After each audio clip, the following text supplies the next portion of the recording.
नमस्ते दोस्तों, आप सबों का स्वागत है जेके स्टडी चैनल में। और आज का जो सेशन होगा, आज का जो क्लास होगा वो है सामान्य अध्ययन भाग 2। हमने पिछले क्लास में सामान्य अध्ययन भाग 1 देखा है और आज हम लोग भाग 2 देखेंगे। इसलिए ज़्यादा देर ना करते हुए आज के क्लास को शुरू करते हैं। और ये जितने भी क्वेश्चंस होंगे वो सारे के सारे कॉम्पिटिटिव एग्ज़ाम्स के लिए काफ़ी महत्वपूर्ण होंगे।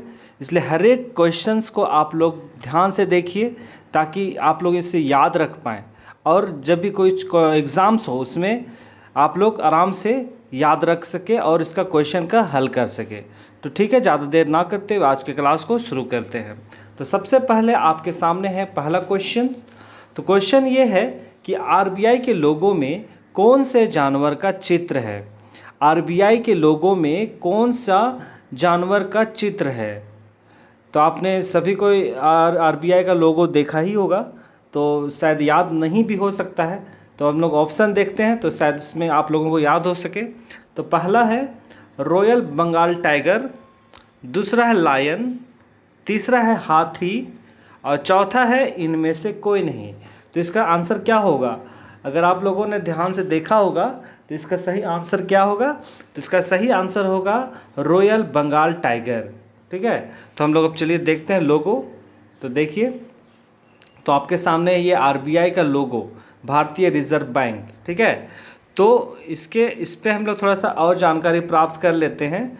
जैसा कि आप लोग सभी कोई जानते हैं, आरबीआई को बैंकों का बैंक कहा जाता है और इसी के अंडर में सारे बैंक आते हैं और इसी के अंडर में सारे बैंक काम करते हैं। ठीक है, और ये जो आरबीआई का जो लोगो है उस पे बंगाल टाइगर का चित्र बना हुआ है और बंगाल टाइगर के पीछे में जो आप लोग देख रहे होंगे पिक्चर में, वो जो है पेड़, वो है ताड़ का पेड़। ठीक है, ताड़ का पेड़ है। तो अगर आप लोगों को क्वेश्चन आता है कि कौन कौन सा प्रतीक दिया गया है उसमें, तो वो होगा बाघ और ताड़ का पेड़। ठीक है, तो इन बातों को आप लोगों को याद रखना है।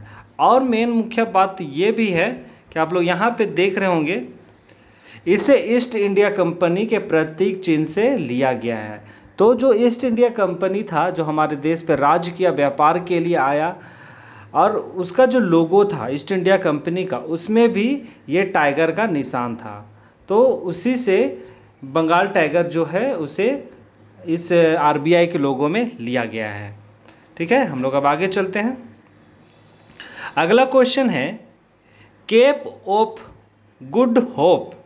केप ऑफ गुड होप के रास्ते भारत तक के समुद्री मार्ग की खोज किसने की है? भारत तक के समुद्री मार्ग के, कहाँ से? Cape of Good Hope. ठीक है, शायद ये आप लोगों के लिए नया भी हो सकता है, जो बहुत कोई जानते भी होंगे।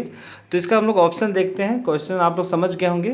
पहला है वास्को डिगामा, दूसरा है अनुमंडे सेन, तीसरा है क्रिस्टोफर कोलंबस और चौथा है जिम कार्बेट। कौन होगा इसका? आप लोग सभी को जानते हैं वास्को डिगामा, है ना। इसका सही आंसर होगा वास्को डिगामा। तो आपके सामने है ये, तो ये है केप ऑफ गुड होप। ठीक है, ये यहीं से यहाँ, ये जो है आप जो पिक्चर देख रहे हैं ये अफ्रीका में है। ठीक है, अफ्रीका में है। चलिए इसके बारे में थोड़ा डिटेल से भी जान लेते हैं।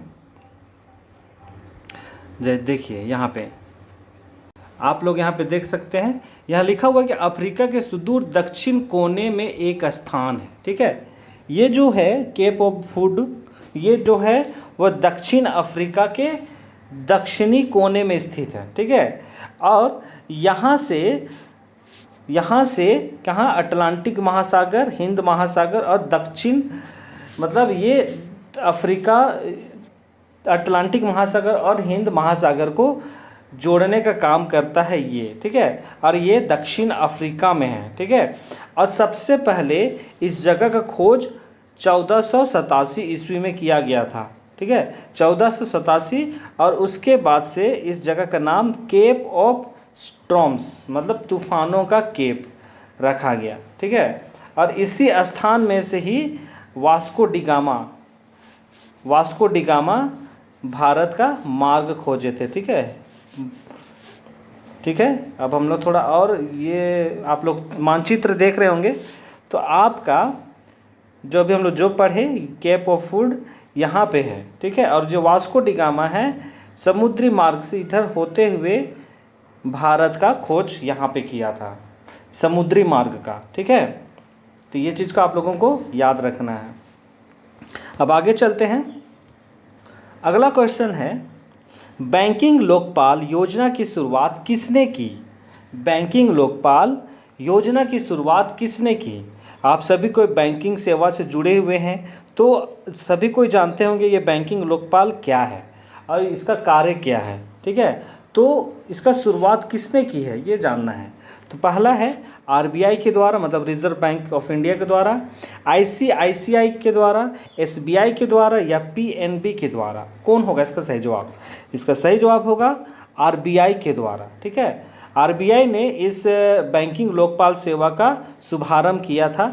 आप लोग यहाँ पे सभी को देख रहे होंगे कि ये जो बैंकिंग लोकपाल है वो 1995 में ईस्वी में शुरू की गई थी, ठीक है। 1995 ईस्वी में शुरू किया गया था, लेकिन 2000 वर्ष में साल 2000 में इसे संशोधित किया गया और इसे पुनः 2006 ईस्वी में, है ना, 2006 ईस्वी में पुनः इसे लागू किया गया। और ये अगर आप लोग ये नहीं जानते हैं ये बैंकिंग लोकपाल क्या है तो मैं बता दूं, ये जो बैंकिंग लोकपाल है ये बैंक के जो कस्टमर हैं उन लोगों को मदद पहुंचाने के लिए है।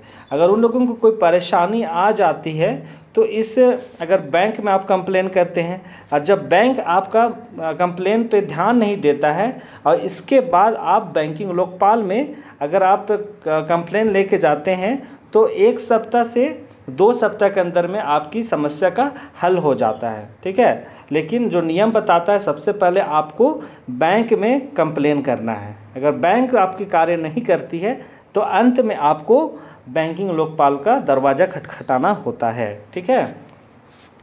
अब आगे चलते हैं। अगला क्वेश्चन है, लोकसभा की प्रथम महिला सचिव कौन है या कौन थी? महिला सचिव, प्रथम महिला। तो ऑप्शन देख रहे होंगे आप लोग। पहला ऑप्शन है वीएस रमा देवी, स्नेहलता श्रीवास्तव, सुषमा स्वराज या अमृता प्रीतम। तो इसका सही जवाब क्या होगा? तो इसका सही जवाब होगा स्नेहलता श्रीवास्तव, ठीक है। तो आप लोगों के सामने पिक्चर है, ये हैं स्नेहलता श्रीवास्तव। तो इसके बारे में ये बताया जाता है कि वो सबसे पहले जो लोकसभा की महासचिव बनी वो 29 यहाँ पे है ना 29 नवंबर 2017 को वो बनी, ठीक है। और इस पद पर उनका कार्यकाल 1 दिसंबर 2017 से लेकर 30 नवंबर 2018 तक था, ठीक है। और वो जो है क्या है, वो प्रशासनिक सेवा मतलब आईएएस 1982 की आईएएस बैच की है, ठीक है, मध्य प्रदेश कैडर की। तो आप लोग जान गए होंगे कि प्रथम महिला सचिव कौन है? स्नेहलता श्रीवास्तव। अगला देखेंगे अब हम लोग, माफ़ कीजिएगा। अगला है आर्ट ऑफ लिविंग के प्रस्तावक और प्रचारक कौन है? आर्ट ऑफ लिविंग के प्रस्तावक एवं प्रचारक कौन है? तो पहला ऑप्शन है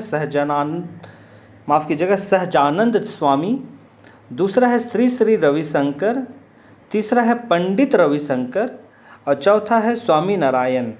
तो इसका सही आंसर होगा दूसरा, श्री श्री रविशंकर।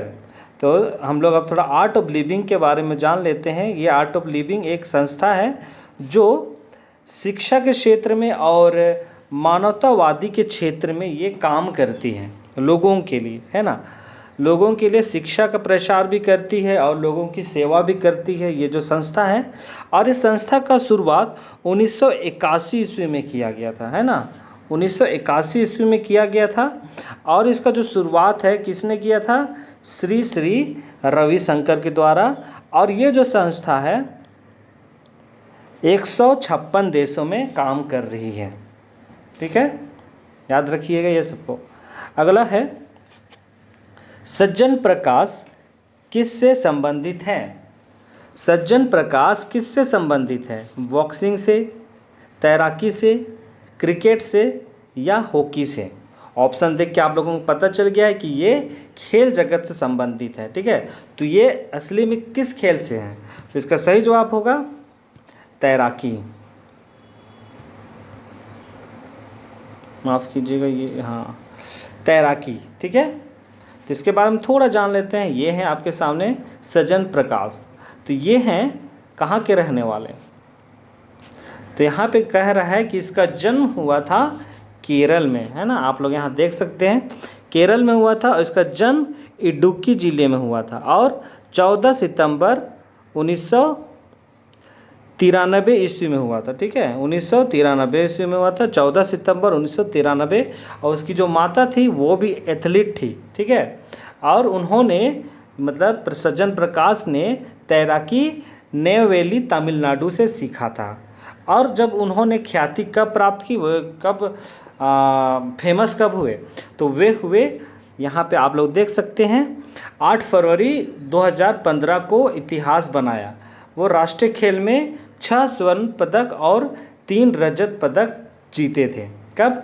2015 को नेशनल गेम में, ठीक है। तो उसके बाद से वो सज्जन प्रकाश थोड़ा ख्याति प्राप्त करने लगे, ठीक है। आगे चलते हैं अब हम लोग।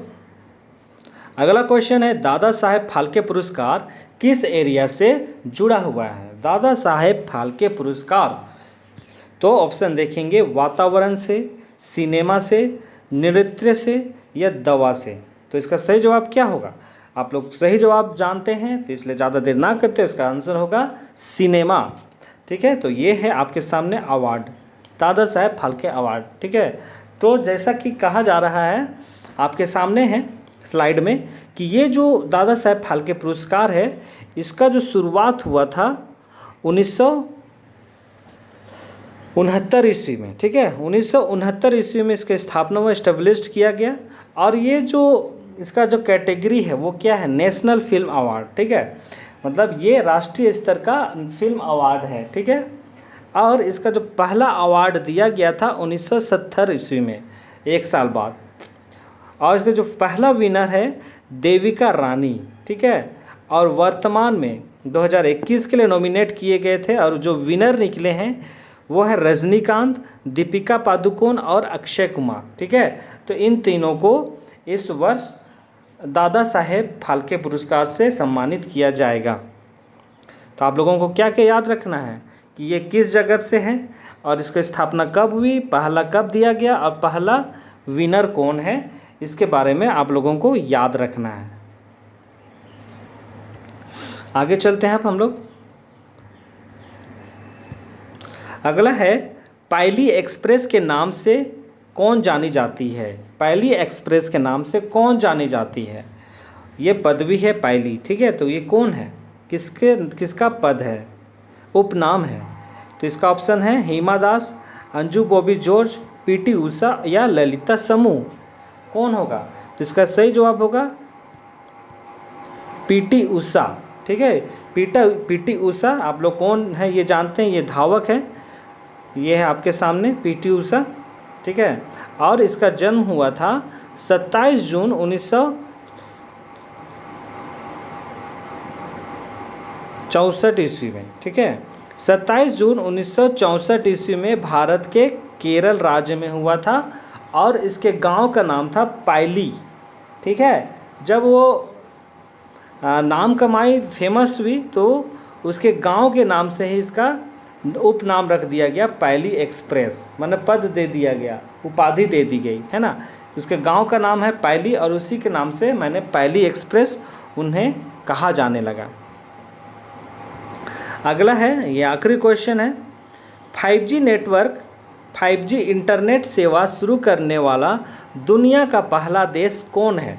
5G इंटरनेट सेवा शुरू करने वाला दुनिया का पहला देश कौन है? अभी 2021 में भारत में ये 5G इंटरनेट सेवा शुरू किया गया और काफ़ी इसका विरोध भी किया जा रहा है ना।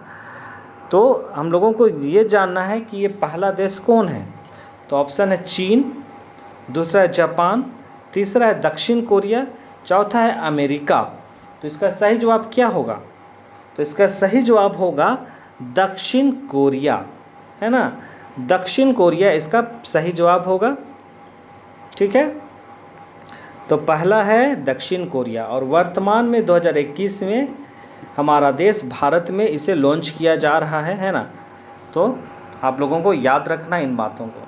तो आज का क्लास को यहीं पे समाप्त करते हैं।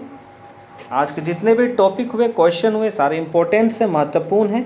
आप सबों को याद कीजिए और वीडियो को ज़रूर पूरा देखिए, है ना। वीडियो को ज़रूर पूरा देखिए और वीडियो पसंद आता है तो ज़रूर इस वीडियो को लाइक कीजिए, वीडियो को शेयर कीजिए और चैनल को जो सब्सक्राइब नहीं किए हैं वो लोग जल्द से जल्द सब्सक्राइब कर लें, ठीक है। तो आज के क्लास को यहीं पे समाप्त करते हैं और नेक्स्ट क्लास के लिए आप लोग तैयार रहिए। अगला जो क्लास होगा वो होगा बुधवार को, ठीक है। बुधवार को 11 बजे वीडियो को अपलोड कर दिया जाएगा। तो आप लोग समय देख के रेडी रहिए और आप लोग पढ़िए। तो आज के क्लास को यहीं पे समाप्त करते हैं। आप लोग अपना ध्यान दीजिए, अपने घर वालों का ध्यान दीजिए और खुश रहिए। बहुत बहुत धन्यवाद।